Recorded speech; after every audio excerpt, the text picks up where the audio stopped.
Oi, gente, tudo bem com vocês? Olha, hoje eu vou falar sobre um assunto muito complicado.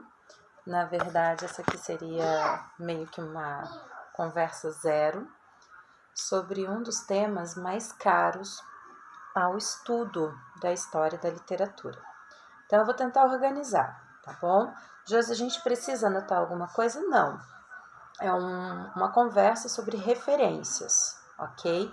Eu sei que vocês estão abarrotados de coisas para fazerem, então é claro que eu sei que as dicas que eu vou dar para vocês, nem tudo vocês vão conseguir executar, mas é o que está por trás das atividades que vocês estão desenvolvendo. Então eu vou tentar organizar em dois blocos.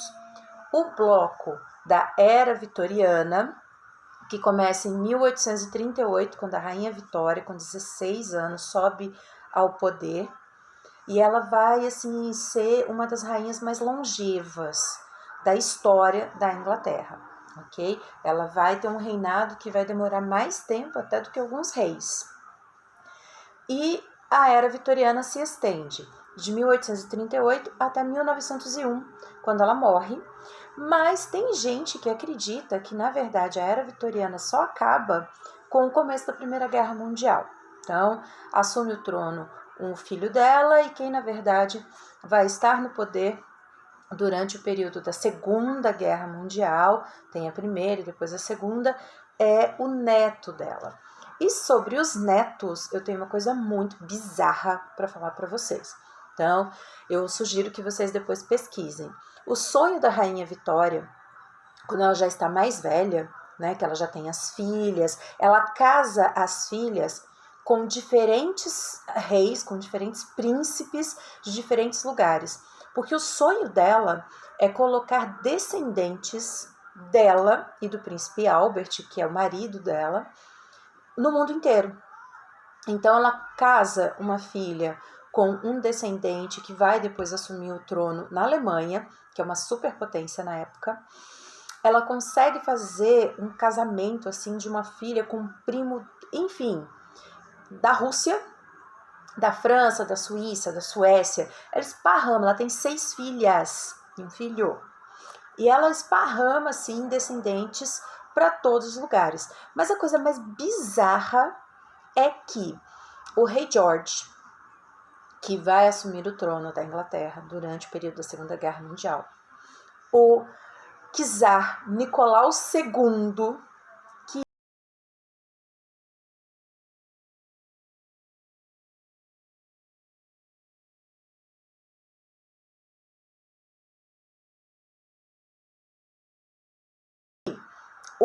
o rei Guilherme da Prússia, os três são primos e eles são idênticos. Então, se vocês pesquisarem no Google Imagens, tem a foto dos três juntos. Você olha e fala assim, isso é bizarro.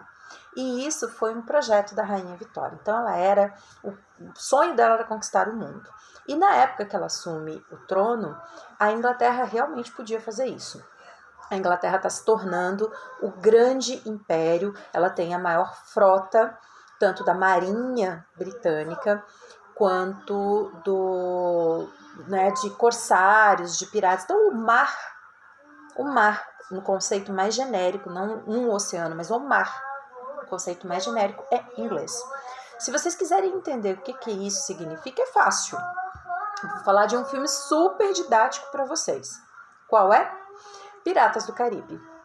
Então, no Piratas do Caribe 2 e no Piratas do Caribe 3, a gente tem uma ideia do que é o poder marinho da Inglaterra, ok? Nossa, já os Piratas do Caribe se vocês assistirem a esses dois filmes pensando no aspecto crítico, vocês vão observar ali qual que é a dimensão do poder inglês. Lord Beckett nada mais é do que a encarnação, né, ou a metáfora desse poder inglês, que ele é pequeno, mas que sonha grande. Então a Rainha Vitória, a Era Vitoriana, está apresentada ali. E no Piratas do Caribe 1 vai aparecer o que a gente chama de sociedade ou valores vitorianos. E aí a Elizabeth, que aparece lá no Piratas do Caribe 1, ela tenta quebrar um pouco esses valores. Então, ela deveria se casar com o Comodoro, mas aí ela quebra e vai casar justamente com o órfão, que na verdade vai ser o pirata. Então, vocês têm esses valores da era vitoriana muito presentes no Piratas do Caribe, que é um filme light. Sugiro, inclusive, que vocês assistam, porque a cabeça de vocês deve estar bombando, né? Então, fica aí uma dica de um filme light que trabalha também conceitos importantíssimos. O segundo conceito, que também vai aparecer ali no Piratas do Caribe, no 1, no 2, no 3 e no 4, o 5 eu não assisti, então não vou poder falar, é o conceito de decadentismo.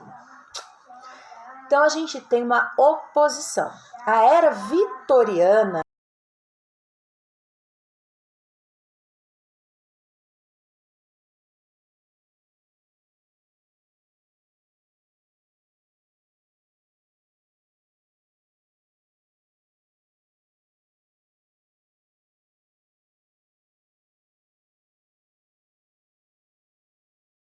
da era vitoriana. Então, o Stevenson, Robert Louis Stevenson, que escreveu A Ilha Perdida, que escreveu uma série de livros de aventura, ele escreveu um dos livros mais profundos desse período e que retrata bem essa ideia de decadência, que é O Médico e o Monstro. Então, de um lado, você tem o cavalheiro, o estudioso, o homem liberal, a pessoa que consegue lidar com os outros, que conversa com os outros, que é filantropo, enfim, que é o doutor, o médico, né, que é o... esqueci o nome do doutor. Enfim, e aí ele cria lá uma porção e se transforma em Mr. Hyde. E é interessante porque essa porção, na verdade, acaba sendo uma referência ali a uma droga que ele cria, que ele inventa. Então, o decadentismo está muito relacionado a essa coisa que o Freud vai chamar de id, que é a força mais sem repressão que nós teríamos. Então, nós somos controlados pelo superego, que seria a era vitoriana, tudo regradinho, tudo bonitinho. Quando a gente tenta, assim, ficar um pouco mais light, nós estamos sob o controle do ego, que seria o eu. Esse eu, ele está sempre em crise entre o instinto e as normas éticas e morais. E o id, que é o lado mais primitivo, animalesco e monstruoso que a gente tem. Então, de acordo com Freud, todos nós temos a pulsão da morte, né? Essa vontade, assim, de ser meio monstro.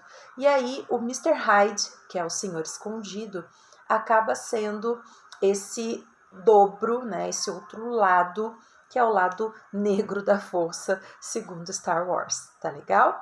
Bem, o decadentismo, então, seria o lado negro da era vitoriana, e a era vitoriana seria a luz. Josi, só existiu o decadentismo na Inglaterra? Não. A gente vai dizer que o decadentismo é o outro lado da moeda do chamado período capitalista. Então, nós temos a industrialização bombando, a França está correndo atrás da industrialização, os Países Baixos ali, a Dinamarca, a Holanda, estão correndo atrás da industrialização, mas tanto a Alemanha já está industrializada, já está ali com uma divisão de classes, conseguindo construir o que se chama de capital, com uma cultura de bancos, né? Os bancos vão se... Onde você tem o desenvolvimento dos bancos, significa que você tem o desenvolvimento do capitalismo, que o banco ele é a instituição regrada daquilo que antes não tinha regra, e a Inglaterra. Então, a Alemanha e a Inglaterra vão se constituir os dois principais rivais nessa luta para o capitalismo. De onde você tirou isso, Josi? De um livro chamado Processo Civilizador, Norbert Elias. O Norbert Elias, ele faz um comparativo entre a França, a Inglaterra e a Alemanha. E é através desse comparativo histórico, o Processo Civilizador, meninos, ele é um livro que não é para vocês lerem agora, a cabeça de vocês está cheia de coisas, mas ele é um livro fantástico, tem o PDF dele super disponível na internet, vocês também conseguem encontrar o livro disponível nessa onda aí de coronavírus. E ele vai tentar explicar a origem dessas três grandes civilizações para entender o contexto da Segunda Guerra Mundial. Então é muito interessante se, eu tenho tempo, eu gosto de ler. Então a Sabrina, por exemplo, que fala que gosta muito de ler, o processo civilizatório, o processo civilizador do Norbert Elias tem 2 volumes. Um que está mais ligado à Idade Média, e aos costumes e hábitos, né? O jeito de vestir, o jeito de dormir, o jeito de comer à mesa, o jeito de receber as pessoas. E um outro que é o processo político. Eu particularmente gosto dos 2, tá? Então fica aí a dica para vocês, ok? Então é dali, do processo civilizador, principalmente do sociólogo Norbert Elias, que eu estou tirando esses parâmetros de construção. Então a era vitoriana, ela é o ápice desse capitalismo na Inglaterra, mas eu tenho também esse ápice do capitalismo na Alemanha. Na Rússia, eu não tenho o ápice do capitalismo, porque inclusive ela vai ruir, o modelo russo vai ruir, justamente porque ele permanece na questão do latifúndio, baseado nos servos, no servilismo. E aí o Nicolau II não vai conseguir conciliar os interesses de uma nova burguesia que está surgindo ali com essa estrutura servil da aristocracia. Então nós vamos ter uma revolução em 1914, em 1911, depois em 1914, no começo da Primeira Guerra, e finalmente o afastamento do czar e da sua família em 1917 e o assassinato da família real em 1919, ok? Inclusive, para quem gosta do Avengers, a Natasha Romanoff pode ter sido a menina, os restos mortais da filha mais nova do czar russo, que nunca foram encontrados. Então, quem nunca percebeu, assim, por que a Natasha Romanoff, qual é o segredo, qual é o mistério? O mistério é esse: não encontraram os restos mortais da filha mais nova e criaram aí uma fantasia, uma ficção sobre a Natasha, ok? Então, assim, o que a gente tem sobre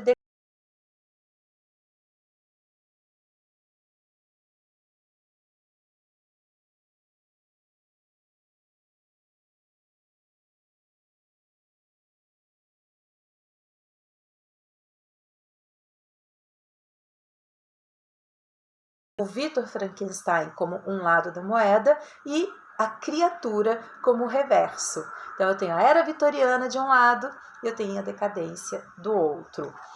Outro rapaz que também representa muito a decadência é o Edgar Allan Poe, ok? Então aqui nos Estados Unidos, esse princípio da decadência ele começa a aparecer com Edgar Allan Poe. Então estou mostrando para vocês aqui um outro filme. Nos Estados Unidos também a gente vai encontrar um monte de filmes aqui, tá? Então, desculpem aí. A questão da decadência, estou mostrando os filmes e os livros. Nesse material aqui, ó, que é o Grande Gatsby. Esse livro, ele é um livro do começo do século XX e ele mostra explicitamente o que é a decadência nos Estados Unidos, ok? Então, os valores vitorianos, aquela ideia de mães de família, tudo isso cai por terra aqui no Grande Gatsby. É fantástico, péssimo, terrível essa história. Agora, especificamente na Inglaterra, o que eu mais gosto é desse autor aqui, ó, o Oscar Wilde. Ele não é para vocês agora, ele é um escritor do chamado Fine Sécle, né, o fim do século, aquele período que vai antecipar a Primeira Guerra Mundial.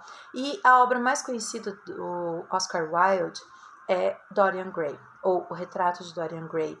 E aqui é fantástico, porque eu tenho o Dorian, que é um moço muito bonito, e é pintado um retrato. E é nesse retrato que aparece ali toda a miséria humana, toda a corrupção humana. Então, o moço permanece lindo, maravilhoso, imaculado. E toda a degradação da sociedade aparece no retrato. É bizarra essa história, maravilhosa. Tem o livro também, tá? O Retrato de Dorian Gray é fantástico, incrível. E aqui, ó, também é uma peça teatral, também está em PDF na internet, assim como Retratos de Dorian Gray.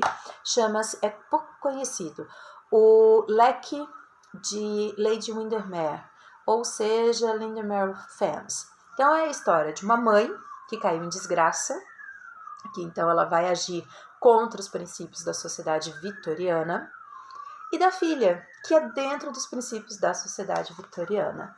Então, esse é um filme rápido, tem acho que 80 minutos, e é fantástico. Fica muito evidente a ideia de decadência e a ideia de sociedade vitoriana, que é baseada principalmente na aparência, ok? Um outro filme aqui dos Estados Unidos, de novo, hein, gente, estou indo e voltando, é o Garoto. Porque uma das coisas mais bizarras da era vitoriana é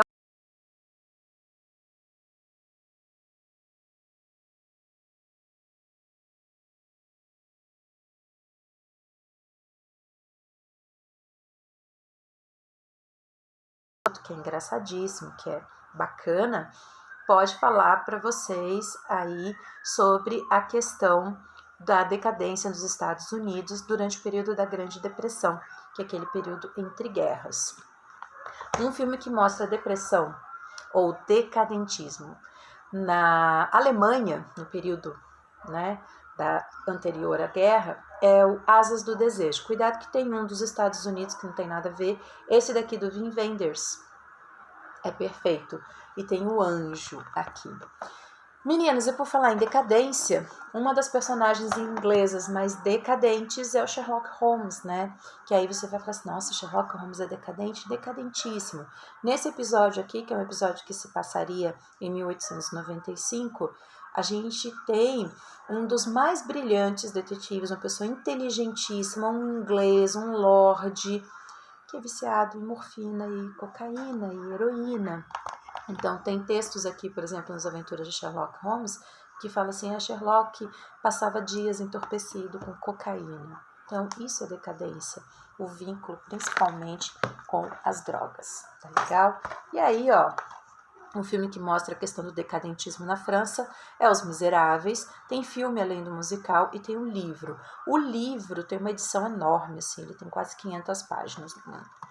Um outro filme, uma outra história que fala sobre o decadentismo francês é A Dama das Camélias. Né? Essa edição aqui de filme mostra bem essa ideia de decadência. Vocês estão trabalhando, né, além da Dama das Camélias, o pessoal do 2.3. Esse aqui, ó, o Drácula, também mostra o verso e o reverso. Eu tenho Jonathan Harker, que é o Lorde inglês dentro dos princípios da era vitoriana, e eu tenho o Drácula, que é justamente o monstro, o oposto de tudo isso. Agora, a cereja do bolo. A cereja do bolo é esse aqui, ó. Esse filme é baseado numa história em quadrinhos, chama Do Inferno, é isso mesmo, é com Johnny Depp e uma atriz desconhecida. E eu preciso falar para vocês o seguinte, vocês precisam assistir esse filme. Esse filme é péssimo, terrível, terrível, terrível. A história que ele conta é a história de Jack, o estripador. Então, uma das coisas que a gente esquece, né? Ah, a era vitoriana foi fantástica. Foi, a era vitoriana foi a era de ouro da Inglaterra. Mas ela tinha o chamado...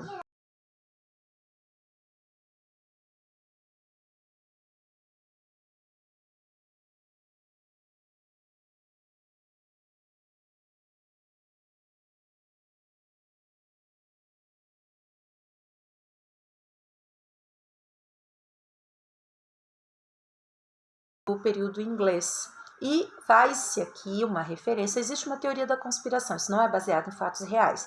O único fato real é a existência de um assassino chamado Jack o Estripador, tá? Mas assim, ele faz uma referência, ele cria uma teoria da conspiração sobre a realeza da época. Então ele coloca a Rainha Vitória, então aparece a Rainha Vitória aqui, como sendo ali o centro de uma conspiração, ok?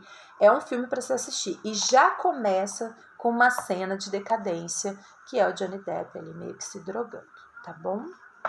Bem, onde a gente vai encontrar essa ideia da era vitoriana?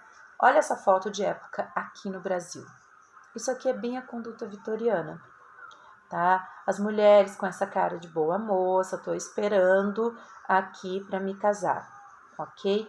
Esse livro aqui, ó, Mulheres de Ontem, fala sobre a presença desses valores vitorianos na sociedade brasileira. E esse livro aqui também fala.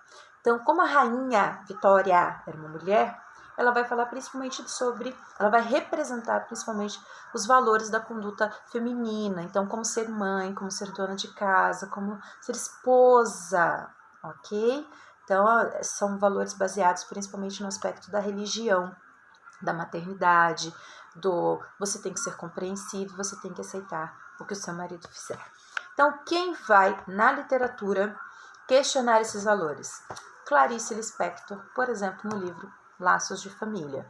Então, estudar a era vitoriana é importante? Sim, para a gente entender principalmente o romantismo. Mas também é importante para a gente entender os autores do chamado modernismo, que vocês vão ver no terceiro ano.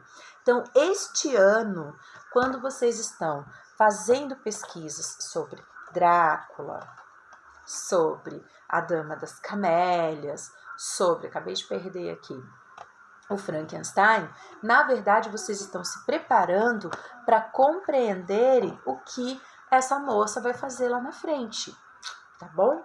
Então, quem mais vai criticar essa sociedade baseada nesses princípios da era vitoriana? Lembrando, a era vitoriana vai até 1901, com o falecimento da Rainha Vitória, ou até 1914, com a Primeira Guerra Mundial. Nelson Rodrigues. Então, toda a obra do Nelson Rodrigues vai bater de frente com esses valores vitorianos que tem aqui no Brasil e que a gente não aceita, não entende. Não, imagina, valores vitorianos, de onde você tirou isso? Ok? Então, ele tem várias peças teatrais. E aqui também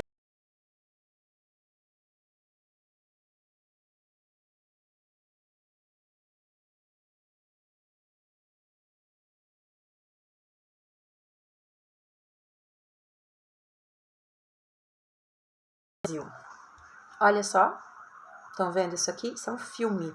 E vocês não vão acreditar, mas esse filme está 100% no YouTube. Então, junto com o do Inferno, que eu falei pra vocês, ó. Aqui tem 2 filmes juntos, tá, gente? Junto com o do Inferno, que eu acho que é um filme que vocês precisam assistir. Mas lembrando, é um filme pesadíssimo esse aqui. Está o filme Mauá, ok? É baseado na biografia feita sobre o Mauá, é romantizado, ele não era tão legal assim, mas dá uma ideia da influência da Inglaterra aqui no Brasil, ok? E por último, uma dica. Ai, Josi, não tô a fim de pensar, quero um filme light. Fica aqui um filme super light. Esse eu não sei se está disponível no YouTube, mas é fantástico esse filme, mostra um pouquinho da decadência da Paris antes da Primeira Guerra Mundial. Então é chamado de Belle Époque parisiense, que é uma versão refinada, regada a champanhe da chamada decadência. Meninos, basicamente é isso, tá bom? É bastante coisa, sim, é bastante coisa. Olha isso aqui, Josi, é muita coisa, tá? Só que eu tô tentando dizer para vocês que existem possibilidades mais light para vocês, às vezes, vocês têm que fazer de propósito, tá bom? Estudarem, isso daqui, ó, é tenso. Para vocês estudarem e descansarem a cabecinha de vocês, tá bom? Então, fica a dica de filmes lights, então, Piratas do Caribe 1, 2 e 3, dá para estudar a era vitoriana e o decadentismo. Meia-Noite em Paris também é um filme light, dá para estudar o decadentismo. Os filmes mais pesados são Sherlock e Do Inferno. Lembrando que é A Noiva Cadáver, hein, pessoal? A Noiva Cadáver não, A Noiva Abominável, tá? O Lady Windermere, se vocês encontrarem para assistir, assistam. O filme é excelente, extremamente bem feito. E a obra máxima da decadência é essa aqui, ó, tá? Que critica os valores vitorianos presentes aqui no Brasil. Então, Memórias Póstumas de Brás Cubas, escrito pelo Machado de Assis, vai inaugurar a crítica a esses valores. Quincas Borba também tem? Tem. Então, o Machado começa com o Memórias Póstumas, continua com Quincas Borba, onde ele vai fazer a crítica direta ao modelo capitalista ali pregado nessa era vitoriana e vai destruir a família completamente lá no Dom Casmurro. Meninos, um grande beijo, saudade de vocês sempre, tá bom? A gente se encontra em breve. Lembrando, esse é um vídeo aqui light diet. Eu sei que vocês devem estar me carregando para os lugares mais inóspitos, mas fiquem à vontade. Beijo!